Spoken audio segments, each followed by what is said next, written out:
Hey guys, today's going to be a very short video. I am out in the barn. It's going to be a very different style of video. I am taking care of birds today. We just got a new set of new baby chicks, and this is the new set of 10 that we got. Let me give you a little pan around. These are some of the older birds that are sitting over here in the other cages. We just took care of them, got some new bedding down for them in their cages. We try to change their bedding at least once a month, if not more.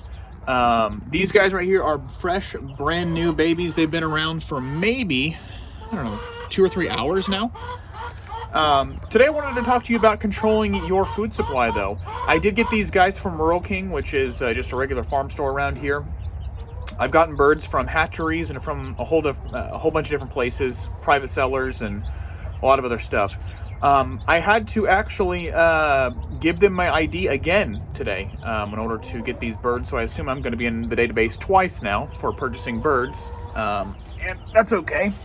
I don't mind giving my ID in order to get chickens, but I think it's for the H5N1 bird flu that they're trying to track here around the United States of America and the world, and that's okay, but it worries me that maybe at some point we could be seeing a possibility of the government coming to our farm and visiting us and asking us a whole bunch of questions about what we're doing with our chickens and the health and safety of our birds and stuff like that. We've been raising birds for 20 years or so I think we've got this down pretty well.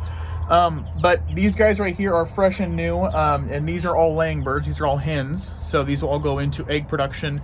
The ones at the very end down there are all already in egg production. The ones in the middle right there are going to be here, they're going to start laying here in the next couple months. And then these chicks are obviously new, and they're not going to be laying for some time now. But we're excited to have these guys. We're trying to get up a pretty good population of hens here so that we can support, enough eggs for ourselves and some of our employees and the rest of our family and friends and family and stuff like that, just in case stuff does go downhill. And eggs are ridiculously expensive right now, so we're trying to keep that cost down if we can just do it ourselves, right? The one thing I did want to talk to you guys about is, the food supply, like we were just talking about, just the cost itself, but also if there is a World War III or a Civil War or Revolutionary War, whatever the hell's coming up here, it's extremely important, or it's going to be extremely important for us to be able to control our food supply and be able to get food effectively, if that does go into effect. I did see that the UK, the United Kingdom, is going to be sending long-range weapons over to Ukraine. So, we could see a pop-off of World War III at any time now, if we haven't already kind of started that process. So, it's going to be important to have food of some kind. If you have the space, if you have the availability, I would suggest getting some birds or getting some kind of animal that produces eggs or meat in order to be able to control that supply yourself. We do not have any meat birds. These breeds that we have here are technically not meat birds. They're all egg laying. They could be meat birds, I guess, if we wanted to process them ourselves. And there's some places that would process these for meat birds, but these are specifically egg laying varieties.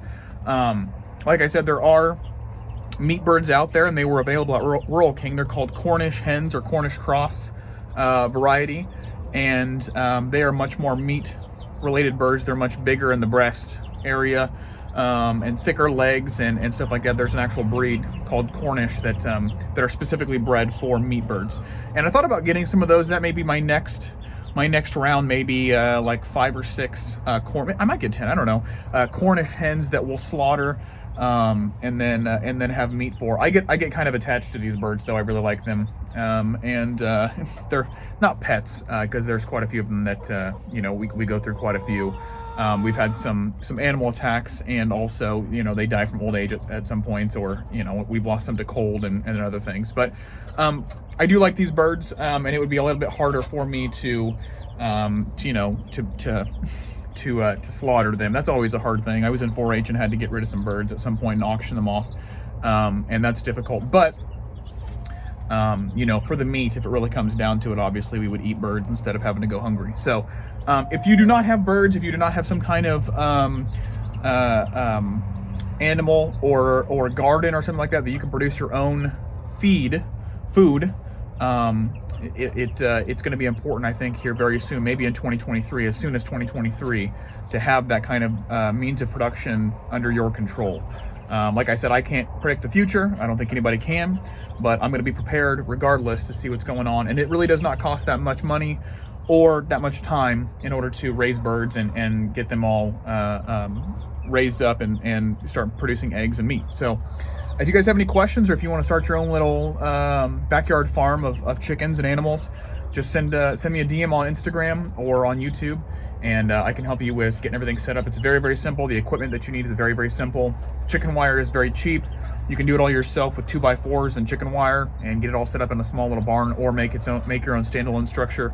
It's not difficult. So if you guys have any questions, please let me know. Please go follow my social medias, David Coleman YT on Instagram, Colma63ETH on Twitter.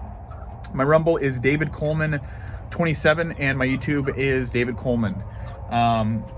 Go ahead and subscribe to the channel if you want to see more about or learn more about chickens and egg production and chicken production, all that kind of stuff.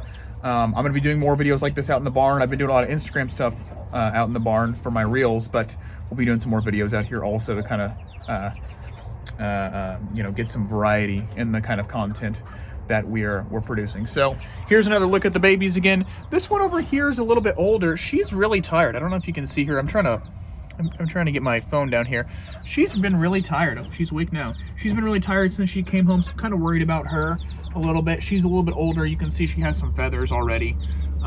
These guys over here, though, I hope you can see them. These are fresh babies. They have almost no feathers left, or no feathers that they've grown. So anyway, there's a cat out there outside the door that's trying to get in because they want a meal also. Anyway, thanks for watching. Make sure you subscribe and ring the notification bell, and we'll see you on the next one. Bye.